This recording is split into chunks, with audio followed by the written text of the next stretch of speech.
Carlton, you took care of Maggie magnificently for 3 years with dementia in the progression of the disease.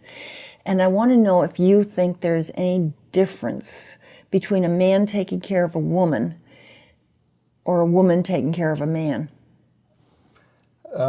Yes, there's a great difference, of course, physically and mentally. I would say that in the care of Maggie, her size had a lot to do with it, because there were things that I had to learn to do to take care of her physically. For instance, if she fell or collapsed, I had to learn how to lift her up in the proper way, and so that was probably one of the things that makes a big difference. In your case, you had a husband who was weighed a lot more than you do, and was bigger, and emotionally, well, as you know, women are different from men, and Alzheimer's, I think, had its effect emotionally on Maggie, and as the thing progressed, I certainly felt that the women who came and helped me, or the nurses, the visiting nurses, and any of the women knew how to handle, shall I say, handle each other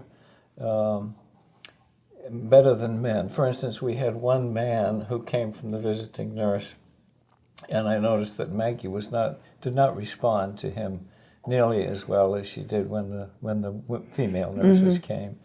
And of course, there were female issues which other women could handle, well, certainly better than a man, because a man, Has no idea what to do in a case like that.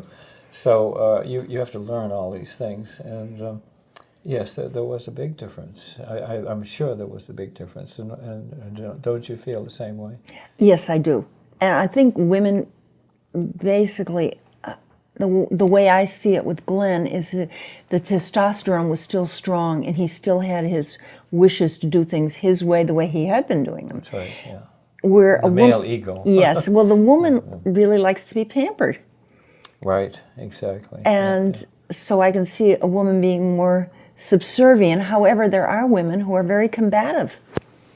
Yes. So, well, sweet Maggie Alzheimer's does that to you, in that Maggie herself was a very sweet, gentle, kind, wonderful woman. Reached a point where she never got combative, but she got angry easily for a period of time, and particularly when she was in the hospital. And then her anger surfaced for a while before she went into a more final decline. So. How did you know she had Alzheimer's, Carlton? How was the diagnosis done? Well, of course, I went through a great period of decline. Denial. Denial, pardon me. I went through a period of denial, and then it was a progression of giving things up. The first thing, she loved helping in the teaching at the elementary school, the reading program, and she went weekly, several days a week, for a long period of time, helping the teacher there, the first grade teacher, do the reading program, helping the children learn how to read and reading stories to them.